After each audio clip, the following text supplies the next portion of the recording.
দৃষ্টিতে তাকাও। মাকে গালি দিবা, বাবারে গালি দিবা, আর ফিরে বটিয়ে দিবা না। হ্যাঁ, মা বাবারে খাওয়ান দিবা না, মা বাবা লাথি মেরে ঘর থেকে সরাই দিবা।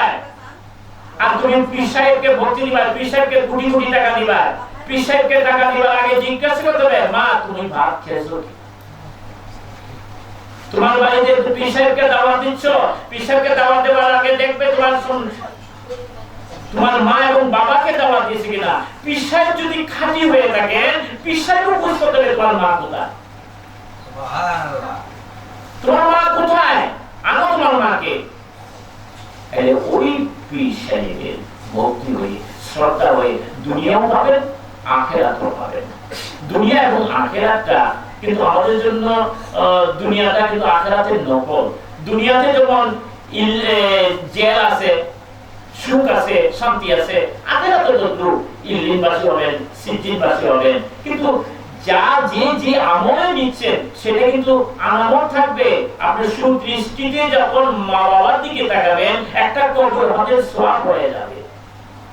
সেই সওয়াবটা কি টাকা লাগতেছে, পয়সা লাগতেছে, কোরআন কিতাব পড়তেছে, সুদৃষ্টিতে তাকালেই হচ্ছে। এতে দেখা যাচ্ছে মা বাবার প্রতি প্রতিটি সন্তানের ভক্তি শ্রদ্ধা বেড়ে যাবে। আগে তোমাদের মা বাবার জন্য, উস্তাদ গুরুজনকে শ্রদ্ধা করা ছিল, কিন্তু এমন কোন কাজ করো না যে শিরক হচ্ছে। আমাদের কোরআন মধ্যে আছে আশহাদু লা ইলাহা ইল্লাল্লাহ ওয়াহদাহু লা শারীকা লাহু ওয়া আশহাদু আন্না মুহাম্মাদান আবদুহু ওয়া রাসূলুহু। আল্লাহ এক, আল্লাহ আছে, মুহাম্মদ আল্লাহর প্রেরিত পুরুষ আর রাসূল। আল্লাহ এক এবং আল্লাহ লা শারীক, এটা অন্তরে বিশ্বাস করতে হবে, তদনুযায়ী আমল করতে হবে। যে কোনো কিছু যদি বাবা আমার মুর্শিদের খোদা এমন কথা কেউ বলো না, বলার চেষ্টা করবে না।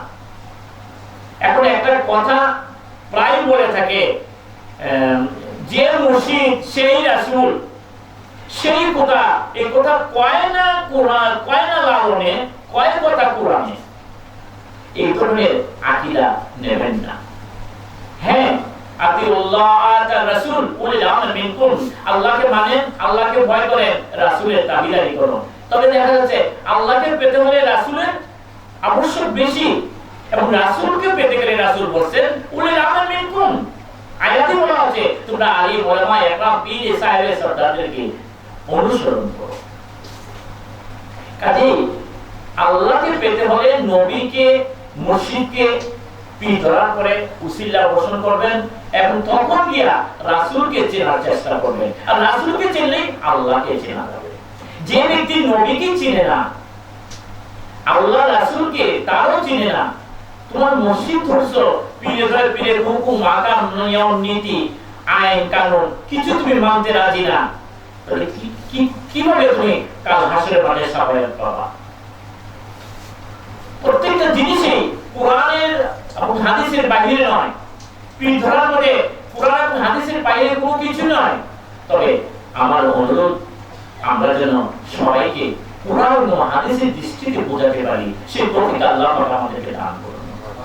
আর আমরা যেন অন্য কোনো গুণগাছি করে, কিচ্ছা করে, বড় পীর সাহেবের জীবনের ইতিহাস, গৌসে পাকের জীবনের ইতিহাস, এগুলো বলে আপনাদের কাছে বলার প্রয়োজন। এগুলো তখন বলবো তরিকতের লাইনে কিছু আসছে, খাজা বাবার জীবন ইতিহাসে উনি কি করেছেন, উনি জীবনে কি করেছেন, ওইটা আপনাদেরকে বলার প্রয়োজন আছে।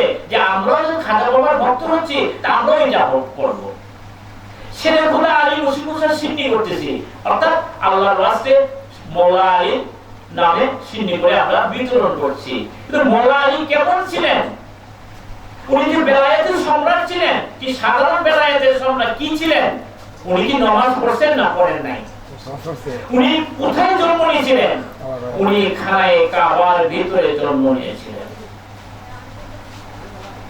খানায়ে কাবার থেকে যখন বেরে সন্তান প্রসব হওয়ার পরে খানায়ে কাবার থেকে রাসূল শেখুরা আলী মুসলিমকে নিয়ে মা ঘর বের হয়ে আসলেন, যে ওনার বাচ্চা কথা বলছে না, কাঁদছে না, চায় না, তখনই রাসূলের কুলে দিলেন। রাসূলের কুলে দেওয়া মাত্র সে কেঁদে উঠলো। রাসূলের কুলে দেওয়ার মাত্র তার চক্ষু নজর হলো রাসূল সাল্লাল্লাহু আলাইহি ওয়াসাল্লামের প্রতি। তখন ওনার জিহ্বা দিয়ে লালা দিলেন, তারপরে তার দুধ পান করলেন। তাহলে এই হযরত আলীর জন্ম বৃত্তান্তের মধ্যে তো অনেক বিষয় সাধারণ কত পবিত্র ছেলে ওরা আলী মুশকিল মুসা। কাজে মওলা আলীকে মানতে গিয়ে মওলা আলী কি করেছেন, উনি নামাজি ছিলেন কিনা, নামাজ পড়ছেন কিনা, আমরা কি মওলা আলীর স্বভাবে পরিণত হব না? মওলা আলীর নামাজটা এত গুরুত্বপূর্ণ ছিল, এই ওয়াজ আপনাদের সামনে তো আমরা প্রায় পড়ে থাকি, কিন্তু আপনারা অনুসরণ করেন না কেন? আমরা মওলা আলীর শানে একটা মুশকিল মুসার শানে একটা গান হয়, ভজ মন মুহাম্মদ নবী ভজ মুশকিল কুশা মওলা আলী, ওই ভজ মুশকিল কুশা মওলা আলী, ভজ মুশকিল কুশা মওলা আলী, যে করে কাম জবে অবিশ্রাম হৃদয়ে সাইন্দা করে আলী। তার দ্বিতীয় পর্যায়ে কি জানি হলো, যাহারে প্রতাপে অরুণ উদয় তাহারে কেন মন ভুলি। তার অর্থ কি? যাহারে প্রতাপে অরুণ উদয়, অর্থাৎ সূর্য উদয় হচ্ছে, তাহারে কেন মন বলি। তাহলে আমাদের এই সৈয়দ আব্দুল নূর হুসাইনি রাহমাতুল্লাহ আলাইহি এই দিনহীনের গানটা কি আমাদেরকে মওলা আলীর জন্ম বৃত্তান্ত, মওলা আলী সম্পর্কে অভিহিত করছেন না? অভিহিত করছেন।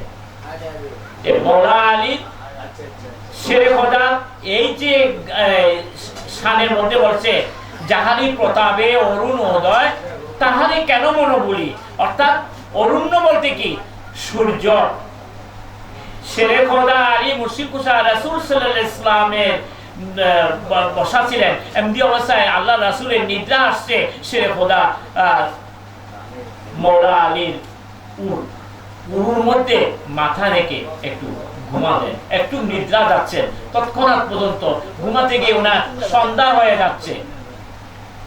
তখন মওলা আলীর চোখের থেকে একটা ফোঁটা পানি পড়ে গেল। কোথায়? রাসূল সাল্লাল্লাহু আলাইহি ওয়াসাল্লামের গাল মোবারকের মধ্যে।